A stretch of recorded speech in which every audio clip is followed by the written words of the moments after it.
ดีพี่น้องสวัสดีค่ะพี่น้องจ้ามื้อนี้ก็มาพบพ้อกับช่องสาวตุ๊กชาแนลอีกคือเก่าเด้อมาพอกันในช่วงเวลา5 โมงกว่าๆคือเก่าเนาะพี่น้องเนาะมื้อนี้ก็หาข่าวตามปกติพี่น้องหาข่าวของน้องธีรลาวศรีวิไลคือเก่าเนาะพี่น้องเนาะคือเมื่อวานนี้พี่น้องทางน้องเองและครอบครัวศรีวิไลก็พากันเดินทางไปที่สปป.ลาวเนาะพี่น้องเนาะเพื่อไปอัด MV ของน้องธีรลาวเนาะพี่น้องแล้วทุกสิ่งทุกอย่างก็คือเสร็จสิ้นไปเป็นที่เรียบร้อยแล้วพี่น้องตอนที่น้องกลับไปก็คือมีน้องๆนักเรียนมีหมู่ครูของน้องธีรลาวน่ะมารอต้อนรับอย่างอบอุ่นอย่างมีความสุขเนาะพี่น้องแต่ละคนใบหน้าเบิกบานม่วนซื่นพี่น้องแบบว่าคือสิดีใจพี่น้องที่น้องธีรลาวมาเยี่ยมบ้านในครั้งนี้เนาะพี่น้องเนาะคณะสตุกเองน่ะเห็นไปนำยิ้มไปนำพี่น้องเห็นบรรยากาศเด็กน้อยมาเจอกันเนาะพี่น้องเนาะแห่งดีคือเห็นตอนที่พากันไปเล่นอยู่แถวทงไห่ทงนาเนาะพี่น้องเนาะ แบบว่าภาพบรรยากาศโอ้ยพี่น้องเฮ็ดให้สตุกน่ะคิดฮอดอดีตตอนยังน้อยๆเนาะพี่น้องตอนยังน้อยๆอดีตแบบนี้แหละพี่น้องพากันลงไปเล่นอยู่ทุ่งไร่ทุ่งนาเนาะพี่น้องเนาะเห็นแล้วก็คิดฮอดอดีตเนาะพี่น้องซึ่งน้องธิดาลาวน้องเองก็จะมีความสุขเนาะพี่น้องเนาะพอทางครอบครัวศรีวิไลถ่าย MV ของน้องธิดาลาวแล้วเรียบร้อยแล้วก็พากันเดินทางกลับบ้านไปอยู่ที่ประเทศไทยคือเก่าเนาะพี่น้องเนาะแล้วกลับบ้านไปพี่น้องมีข่าวโชคดีอีกแล้วพี่น้องเอ้ยทางครอบครัวศรีวิไลก็คือได้รับงานได้มีงานมาอีกแล้วพี่น้องเป็นข่าวดีอะลิพี่น้องจากที่มาพากันมาอัด MV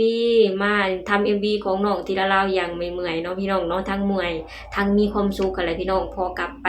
ถึงบ้านได้รับข่าวดีว่ามีงานอีกแล้วพี่น้องเห็นแล้วก็โอ้ยพี่น้องช่วงนี้ครอบครัวศรีวิไลมีงานเข้ามาแบบรัวๆเลยเนาะพี่น้องเนาะสตุกเองก็ขอให้ครอบครัวศรีวิไลน่ะดังๆปังๆแบบนี้ตลอดไปเนาะพี่น้องสตุกเองในฐานะ FC แฟนคลับของน้องธีรลาวเนาะพี่น้องเนาะเห็นแล้วก็ยินดีแล้วก็ดีใจนำน้องธีรลาวเนาะพี่น้องที่งานเข้าแบบรัวๆเลยพี่น้องเฮ็ดให้น้องน่ะฝึกฝนหล่อหลอมมีเวลาฝึกฝนตัวเองพี่น้องแบบว่าไอ้จากที่ร้องเพลงไลฟ์สดอยู่ที่บ้านพ่อครูแล้วอยู่ที่ดอนนาคาเฟแล้วพี่น้องแบบว่าไลฟ์สดทุกมื้อน่ะยังเก่งอยู่แล้วเนาะพี่น้องเนาะพอได้ไปออกงานตัวจริงแบบนี้บ่อยๆออกงานตัวจริงแบบนี้ดุๆน่ะแฮ่งสิเฮ็ดให้ความเก่งของน้องเพิ่มทวีคูณขึ้นมาอีกเนาะพี่น้องเนาะไปพี่น้องเดี๋ยวเราไปอ่านโพสต์นี้นำกันเนาะพี่น้องเป็นโพสต์ที่ทางพ่อครูศรีวิไลโพสต์ลงเนาะพี่น้องเนาะเราไปอ่านโพสต์นี้ไปนำกันเลยเด้อ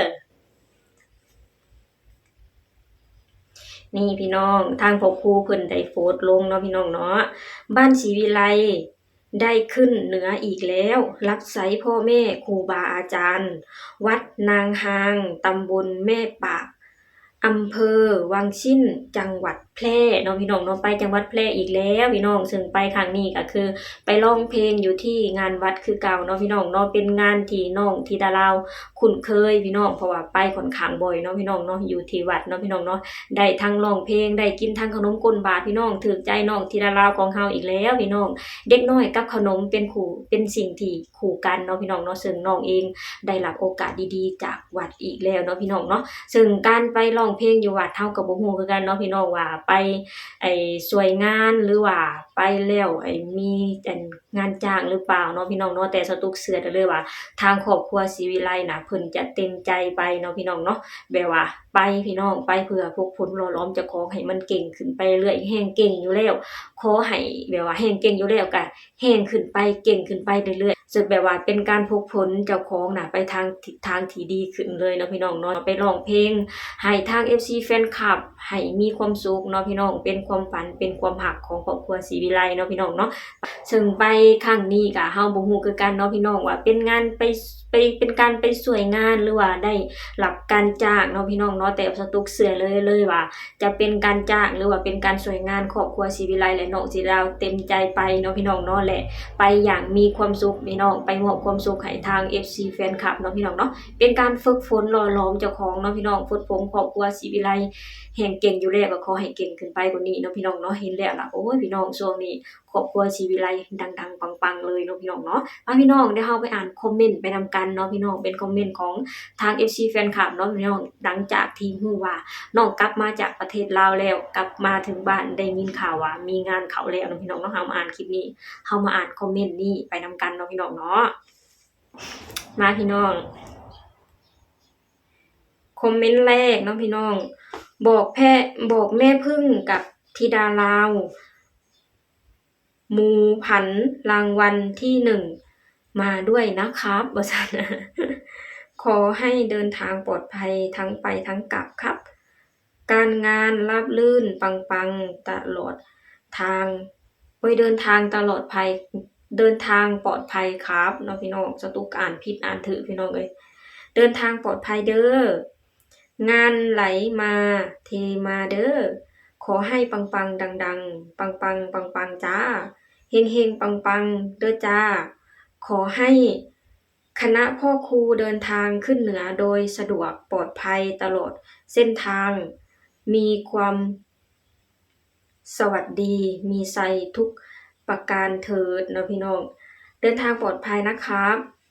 รวยๆปังๆค่ะปีนี้ขอให้เป็นปีขอของบ้านศรีวิไลครับผมปังๆเนาะพี่น้องโอ้มีแต่คอมเมนต์ที่ค่อนข้างอวยพรเนาะพี่น้องเนาะมีแต่คอมเมนต์ที่ดีๆทั้งนั้นพี่น้องให้ครอบครัวศรีวิไลมีงานเข้ามาหลายๆรวยๆปังๆเนาะพี่น้องเนาะแล้วก็ขอให้เดินทางปลอดภัยเนาะพี่น้องเนาะสตุกเองก็ขอให้ทางครอบครัวศรีวิไลน่ะเดินทางปลอดภัยโดยสวัสดิภาพเนาะพี่น้องเนาะพอไปถึงแล้วก็